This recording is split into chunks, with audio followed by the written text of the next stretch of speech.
Good afternoon. Welcome to Crime and Deviant Behavior COVID edition. We are in Chapter 7, dealing with mental illness, and what a fantastic topic to be thinking about right now as we head into April, where we are all going to be secluded, where no one's mental health issues will be given a break. And next week we'll be covering alcohol abuse. Also going to be a relevant topic over the next couple months. So the reality is, the thing I'd want to point out before we really get into even talking about the definitions of mental illness is that as recent as our book is, right, the publishing date for this book is 2020, right? As recent as that is, it's still outdated, right? Because the limited support network that it talks about for people suffering from mental illness, that is largely gone in our current environment. Right? Gone because there's no physical contact. The support network, the physical contact is limited. Face-to-face contact is limited. Gone because financial means no longer allow for it because people have lost jobs. It's an incredible time. And mental illness, to some people, when I've taught this course in the past, we've talked about it being something that was easy to assume that it was somebody else's problem. The reality is, if you look at other countries that are further down the COVID road than we are, countries like Italy, you're starting to see mental health issues emerging in those societies. And that's not to say that mental health issues weren't already there prior to the COVID crisis, but more that people they've been pushed down, they've been compressed, and they can only do that for so long, right? When people no longer have a job to pay for their therapy, to pay for their medication, things along those lines, things start to get a little bit sketchy. So pay attention, right? So when we start talking about definitions, we got to understand that there are different people trying to define it in different ways for different reasons, right? A medical professional is looking for a clean and pure diagnosis of what's going on mentally, right? An insurance, a person writing insurance policies is looking to define it in a cost-effective way for the insurance company. Government, as they define it, has different reasons for defining things different ways based off political pressure, societal pressure, and what's going to upset their client, or not their client base, but their supporters. So different people are coming at it from different angles, right? And so that leads to some different definitions. But in general, we're talking about two different kinds of categories for mental illness, right? Any mental illness can vary in the impact, ranging from no impediment, meaning you're kind of able to deal with it and kind of have it playing in the background, but you're able to do your day-to-day life, to some mild impairment, right? Serious mental illness is something that results in major, serious functional impairment, right? Something that's going to keep you from going about your daily life. Now, I want to look at this from how culture defines it, how society defines it, and how professionals define it as well. Culturally, cultural norms and the values of any particular society, it affects the conceptions of behavior and the definitions of mental illness, right? Things that used to be mental disorders because of cultural values shifting are now considered appropriate, right? Are now considered, to call them a mental illness would be to be judgmental or certainly politically incorrect. But there are things that, from a cultural perspective, we've said, well, that's not normal, that's not good. To now it needs to be accepted and in some cases even celebrated. And I'm only being sort of vague about the issue that kind of dominates when you talk about it from that perspective, and that's homosexuality. And I'm not trying to make a stance on homosexuality at all here. I'm trying to say that from a cultural perspective, we in the 1970s have gone from a societal or cultural. Our culture defined that as a disorder, right? So there's a mental illness that needs to be corrected. Now our culture dictates that the same activity be viewed in a celebratory way, right? That people shouldn't be made to feel bad or anything like that. Sorry, I'm seeing my collars kind of out. So, culture helps us define stuff like that. Cultural relativism refers to cross-cultural variations in the social construction of reality. So, how one culture defines things versus another, and the dominance or preeminence of any one of those things can impact how or what is considered a mental illness. And then there are culture-bound disorders, right? That term, culture-bound disorders, refers to a pattern of symptoms that is experienced by members of a specific cultural group, right? So people who are in one particular cultural group experience the same thing because of the way the culture views a particular issue or not, right? So, from a social definitions standpoint, it's generally conceded that key to the understanding of mental illness is social perception. The definition of mental illness, and I'm going to shift my notes here real quick, is based off of three things, really. Value judgments. Sorry, I'm trying to get my notes in the right way here. Value judgments made by mental health professionals, and they provide a set of criteria for the diagnosis of mental illness influenced by prior experiences with symptoms and behaviors. Normative expectations and reactions of society define mental illness as a departure from normative guidelines and expectations of behavior. Beliefs about mental illness differently perceived across cultures and forms of social organizations. So, to get a little bit more specific, when we're talking about value judgments, judgments of medical practitioners, mental health practitioners, are guided by their individual values and beliefs, right? Therefore, their assessments of behavior can vary, right? So if you have to oversimplify, right? If you have a secular mental health practitioner versus a Christian versus a Muslim versus whoever, their differing belief systems are going to cause their approach to that mental illness to be different.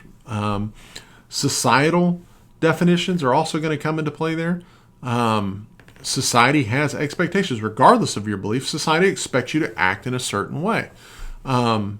Mental health issues from a normative perspective are disruptive, offensive, highly unusual, things that are not treated well by society, right?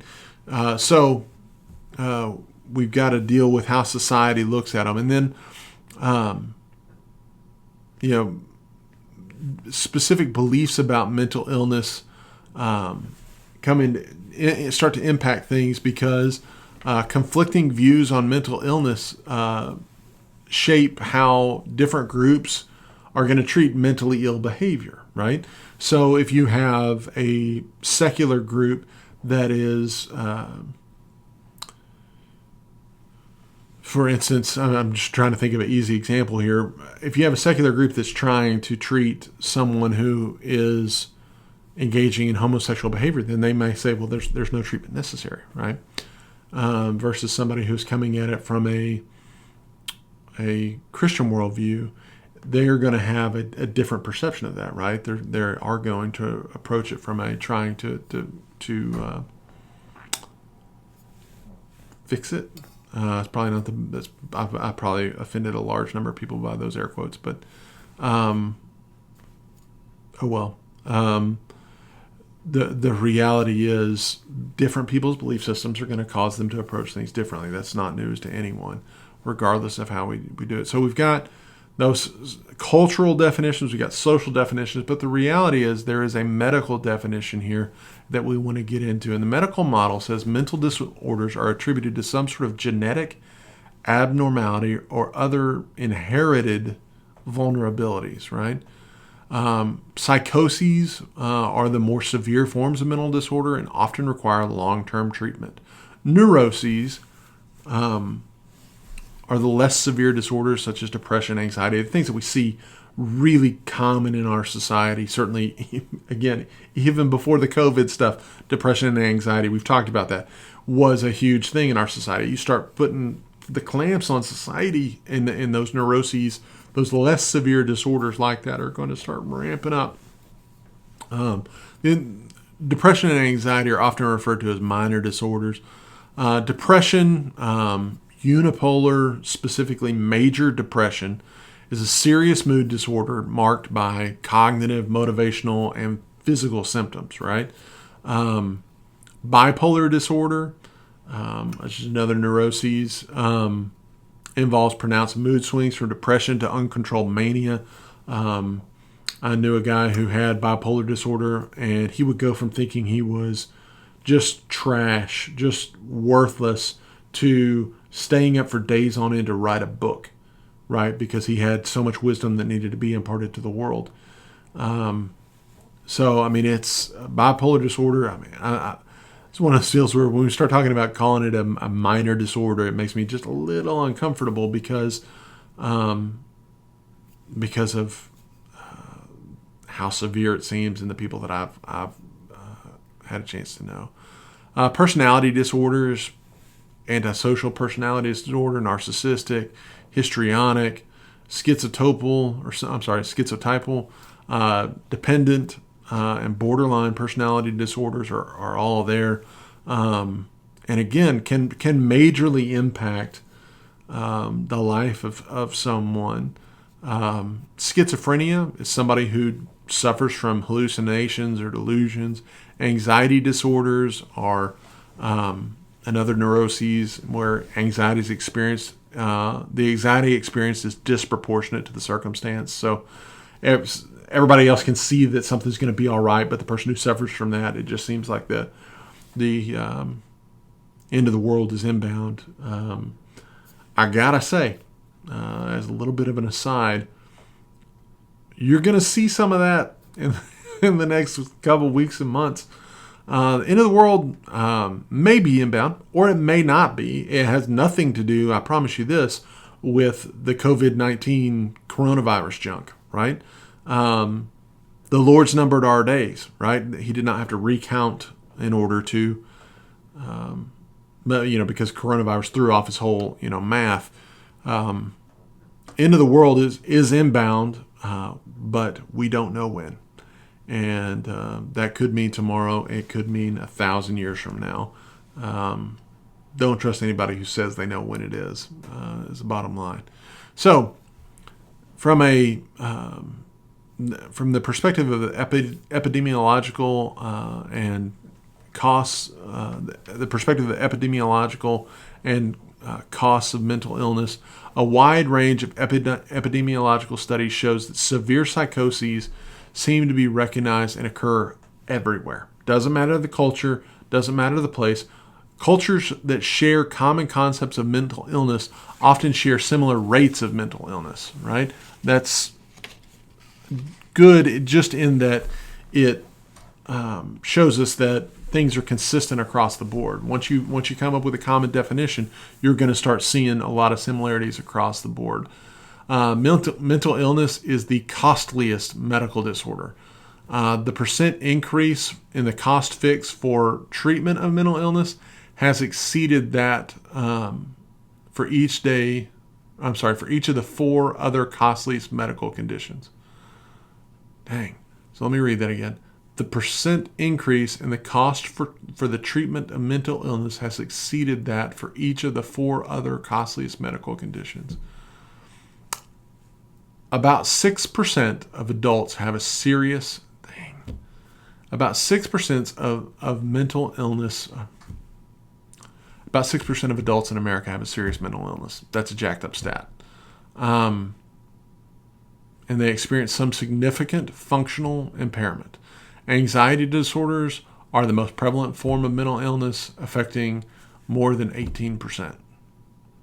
Yeah, we knew that, right? And that was before COVID, right? About 1 in 5 people were suffering from some anxiety. If you're one of those people, recognize you're not alone. Recognize it's not as bad as it seems. If you're not one of those people, Reach out to those people who are. They're not okay. This is unprecedented times, but kind of we're always in that. And the same truths that we hold on to when we're not in unprecedented times are still truths, right? So let's talk about this. Sociodemographic variations in prevalence. Sociological research on mental illness tends to focus on the sociodemographic variations in the prevalence of mental disorders.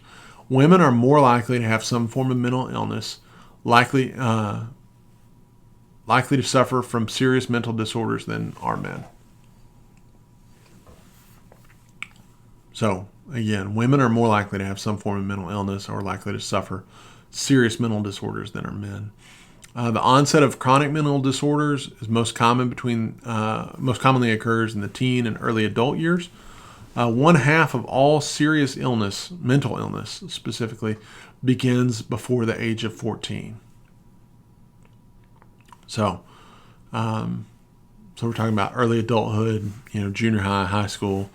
As far as race, racial and ethnic groups often experience that culture-bound syndrome. Racial groups who live in similar communities and share similar lifestyles appear to have the same or similar mental illnesses. That's no shocker. When you approach the world in the same way and the world's throwing stuff at you, you're going to have those same mental kickbacks. That's my term. That's not a technical term. But that's going to be your culture-bound stuff, right?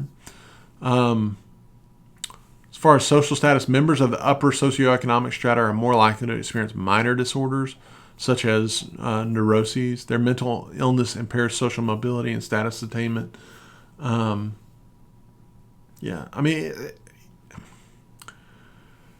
This is where stuff kind of gets a little bit hinky from my perspective, because people at a higher socioeconomic strata are going to have the ability to get therapy, to get the medication, to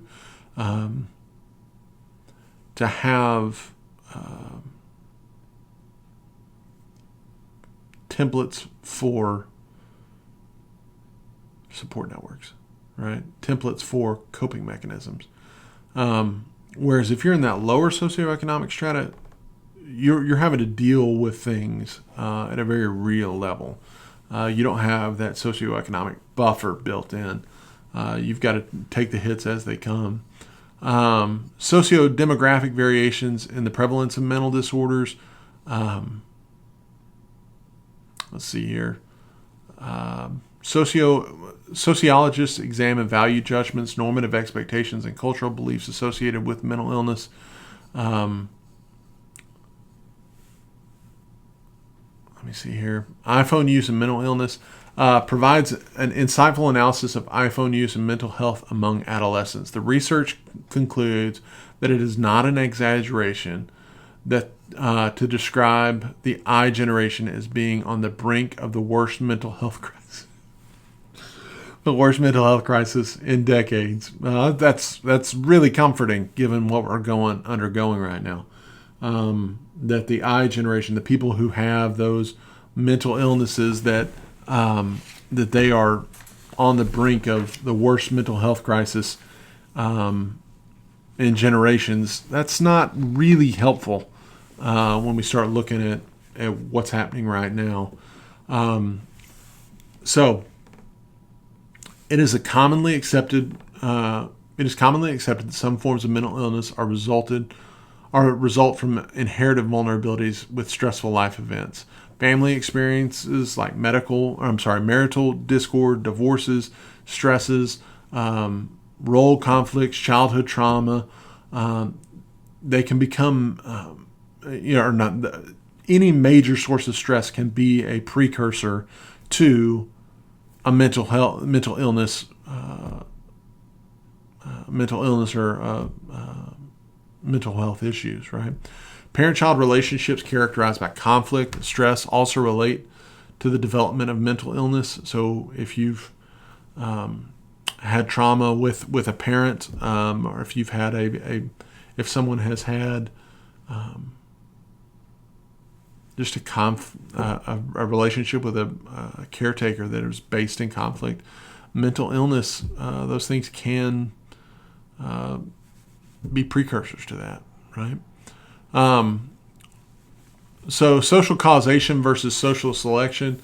Social causation tradition focuses on the role of social stressors in the in the etiology of mental illness. Social selection tradition examines social stressors that result as a consequence of mental disorder. The process of labeling a person as mentally ill results in the very behavior that pretends the mental illness. In talking about labeling theory, which we've talked about in a number of these chapters, labeling somebody as mentally ill is, it's just it's a hard road back.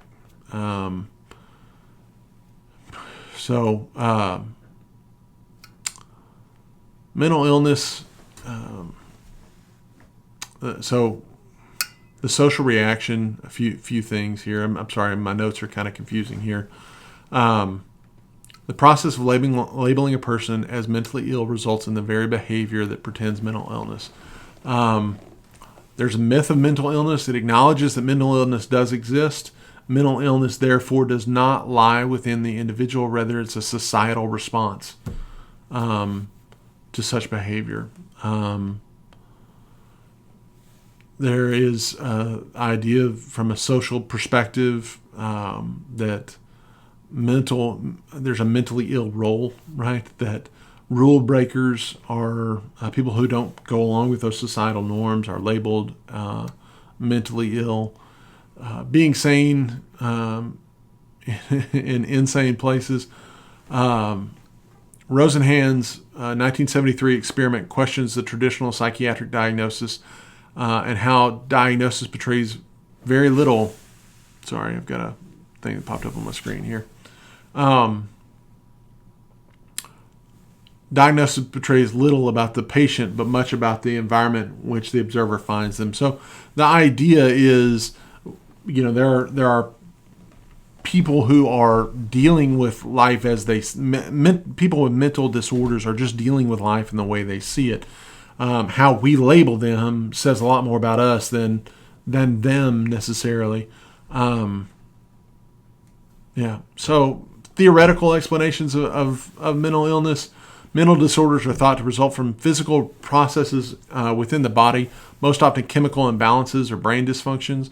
Societal reaction or labeling perspectives that we just talked about provide insight into how mental illness is defined and are used to socially control deviant individuals or those who are labeled as mentally ill. So, integration theories. Integration theory implies that extremely high or low levels of social integration can give rise to anxiety and mental disorders. In cases of low integration, members of society are detached from the group. Social disorganization in anomy theory focus on the stress that results from the inability to reach culturally defined goals, right? So culture has goals. The inability to reach those culturally defined goals is how people get labeled. It seems a bit too soft, but conflict theory suggests that deviance results from the clash of norms and values between different cultures over what is acceptable behavior. Individuals caught between two cultures experience uncertainty over appropriate behavior, right? So they don't know they can't adjust, right? They're not being allowed to fully adjust to how all this is going down. So that's, in a nutshell, that's the chapter, right? What we have to understand is that we have to, if you're going into law enforcement, certainly, but really any of the other things that are prevalent within the criminal justice program, social work, psychology, anything that you're dealing with here, you're going to have to figure things out on your own, how you perceive it, how you're going to approach it, right? Understand that nobody is intentionally, this is not a problem that people went looking for, right? I mean, you can have things that exacerbate it, certainly drugs, alcohol, they don't make it any better. But at the same time, none of this is something people went looking for, right? Whether you are looking at it from the perspective of somebody has mental health issues, mental illness because of what went on in their childhood or because of some sort of inherited vulnerability, genetic vulnerability, chemical imbalances in the brain, what have you, right? The bottom line is they gotta have help, and we are in a time where very few people are getting the help that they need, right? So you've got to think through it from the perspective of if you are in law enforcement, right, and you get a call and it says, the call says, look, we've got somebody at McDonald's who's acting, they're disruptive, they're cause a problem, screaming at people or whatever, and you go and you are clearly dealing with someone who has a mental illness, right? From a law enforcement perspective, you have the option to take that person down to the ground, put them in cuffs, put them in the back of your car, take them to jail. That's an option, right? But you've got to think through it. If that person is suffering from a mental illness, is what you're doing going to make it any better, right? I would submit that might not be, it might be your only option, right? I mean, like that's the reality that we're in. But at the same time, we got to understand, you put somebody who's going through mental illness through all that, right? And then you put them in a jail cell with other people or in isolation, really doesn't matter. That mental illness isn't getting cared for, right? When they are released, and they will be released, things are going to get worse, right? You're going to get another call and another call and another call. As a society, we don't have a great support network for people suffering from mental illness. It's just the reality that we live in.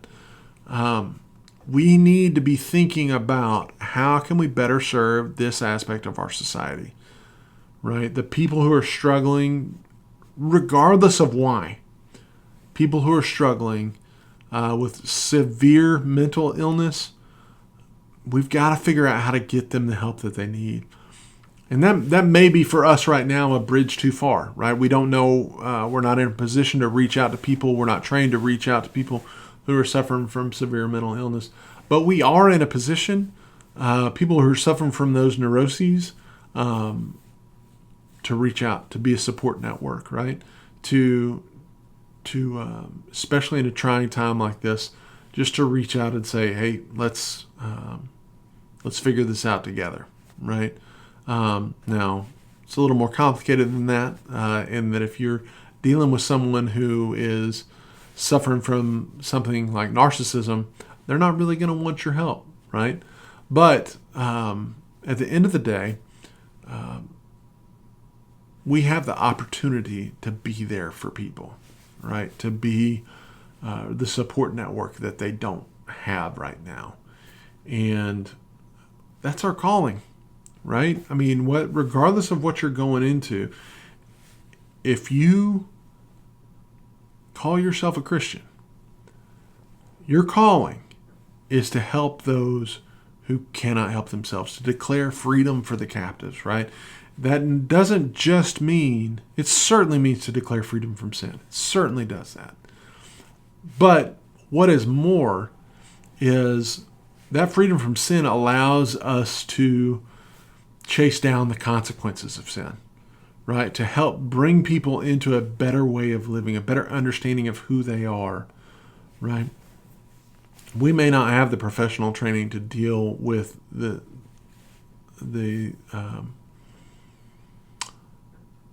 severe mental illness problems out there. We don't have the knowledge or the wherewithal to do that, the training to do that. But we can reach out to people with anxiety, to people with depression, to people with bipolar. I mean, like we can be what they need, especially in this time. So do what you can, and take care of yourself too, right? Self-care is a key piece to that. So love you guys, and hope you're doing well. Call me if you need anything at all, and I'll talk to you later.